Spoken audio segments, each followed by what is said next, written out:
Good morning प्यारे विद्यार्थियों।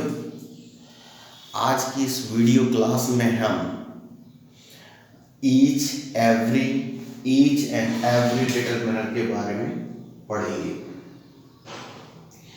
तो प्यारे विद्यार्थियों, महत्वपूर्ण बात यह है कि हमें इन तीनों डिटरमिनर का कब कैसे इस्तेमाल किया जाता है उसके प्रयोग के बारे में जानना है। तो पहले हम देखते हैं ईच जो है काउंटेबल डिटरमिनर है, एवरी भी काउंटेबल डिटरमिनर है। तो कब फिर डिफरेंस क्या है? अगर हम ईच को देखते हैं तो सबसे पहली बात, ईच जो डिटरमिनर है वो एक वचन है, एवरी भी एक वचन है। आप उसमें भले ही एक से अधिक का एहसास हो, लेकिन ये जब हम ईच एवरी का प्रयोग करते हैं तो हमारा इंडिविजुअल अटेंशन एक एक चीज़ पे दर्शाता है, एक एक चीज़ पर। इसलिए उसको एक सिंगुलर सब्जेक्ट के रूप में या सिंगुलर डिटरमिनर नाउन फ्रेज जब करता है तो उसके रूप में उसका प्रयोग किया जाता है। जैसे यहाँ लिखा हुआ है, it is use to direct our individual attention on every object. ये हमारे क्या है, हर ऑब्जेक्ट पर व्यक्तिगत एक एक करके इंडिविजुअल अटेंशन डायरेक्ट करता है। It is used before the nouns whose numbers can be directly और इनडायरेक्टली फिक्स्ड। ये उन नाउन्स के साथ जिनके नंबर्स डायरेक्टली प्रत्यक्ष रूप से या परोक्ष रूप से उनकी संख्या निर्धारित की जा सकती है या ज्ञात हो, तो ऐसी जगह पे हम ईच का प्रयोग करते हैं। जैसे कि the teacher gave an answer sheet to each student. Teacher ने प्रत्येक विद्यार्थी को एक आंसर शीट दी। टीचर ने प्रत्येक विद्यार्थी को एक आंसर शीट दी, ईच स्टूडेंट।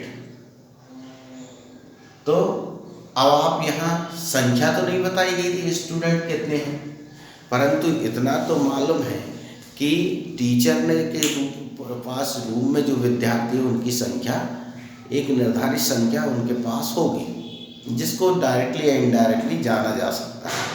तो ऐसी स्थिति में हम ईच का प्रयोग करेंगे।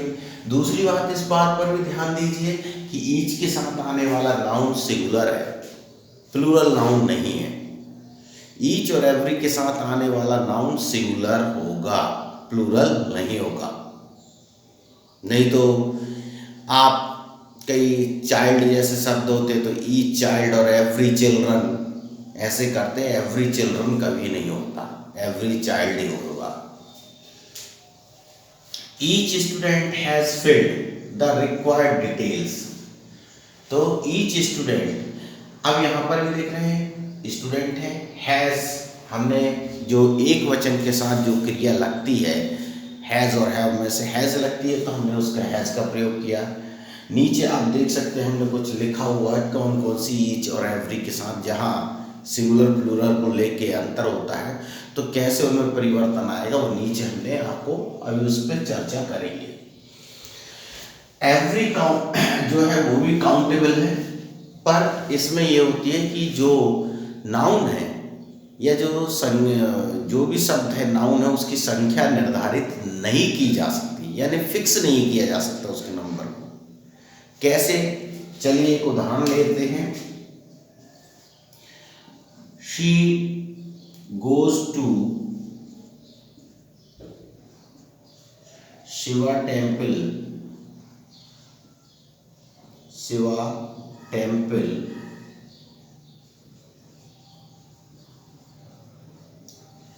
on every Monday.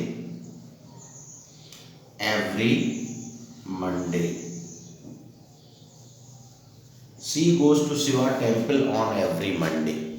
तो यहाँ एवरी मंडे और यहाँ पर देख रहे हैं कि अब मंडे के साथ, क्योंकि भाई वो तो हर मंडे जाती है, तो मंडे समय जाता रहेगा, मंडे आते रहेंगे, तो इस तरह इनकी संख्या फिक्स नहीं की जा सकती। तो ऐसी जगह पे जहाँ उनकी संख्या निर्धारित करना संभव ना हो, तो वहाँ पर हम एवरी का प्रयोग करते हैं। अब जैसे कभी कभी पढ़ देते every person has his own ambitions.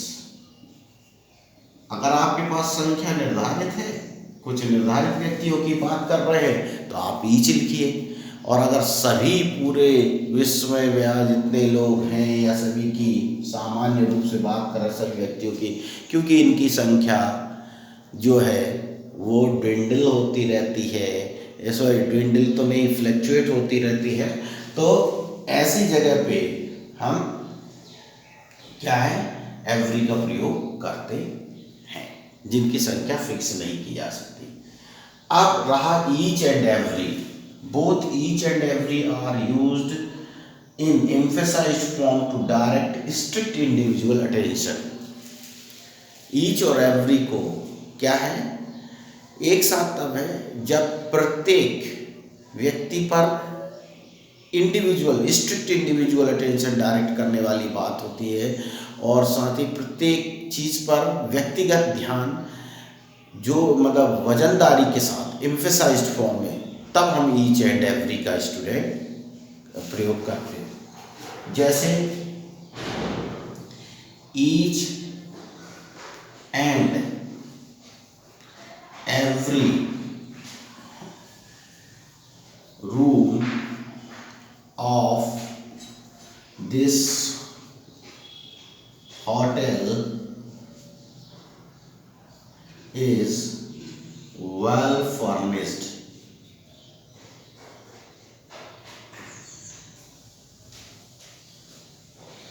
Each and every room of this hotel is well furnished. तो इस होटल का प्रत्येक कमरा बहुत अच्छे से फर्निश्ड है, अच्छी तरह से सजा धजा व्यवस्थित है। तो यहाँ हम एक एक कमरा, यहाँ प्रत्येक नहीं एक एक कमरा, जो एक एक करके बोलते हैं हम हिंदी में, वो सेंस जब एम्फेसाइज्ड होता है तब हम ईच एंड एवरी दोनों का एक साथ प्रयोग करते हैं। अब यहाँ नोट कर लें, each oblique every plus singular noun आता है, प्लस सिंगुलर वर्ब आती है, और खासतौर से सिंगुलर नाउन और सिंगुलर वर्ब जो ईच और एवरी के साथ लगेंगे वो हमें ध्यान देना है। Verb S form, does, has और वाज, और इज और छूट गया यहाँ इज, इनका प्रयोग यहाँ पर किया जाएगा। अब जो ईच के साथ जिन नाउन्स को हमें नहीं लगवाना है, हम उसके बारे में भी थोड़ा जान लें कि किन नाउन्स का हमें ईच और एवरी के साथ सामान्यतः क्या गलत प्रयोग हो जाते हैं, ही वो हमें ध्यान देना है। ईच के साथ हम MEN लिखेंगे गलत हो जाएगा।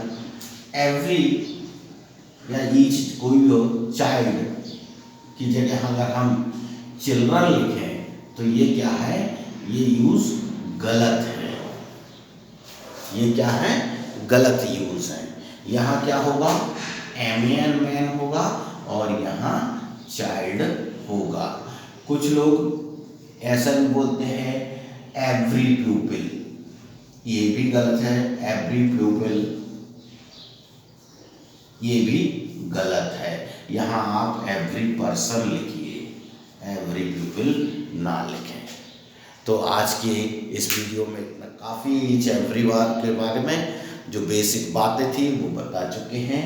अब अगले हम वीडियो में ये एन द आर्टिकल, पहले एन के बारे में फिर द आर्टिकल के बारे में पढ़ेंगे, और फिर साथ ही वो आर्टिकल जब नहीं लगाए जाते उनकी कंडीशंस के बारे में पढ़ेंगे। आज की इस वीडियो में इतना ही। नेक्स्ट वीडियो में हम आपके साथ आर्टिकल्स के साथ आएंगे। Thank you very much.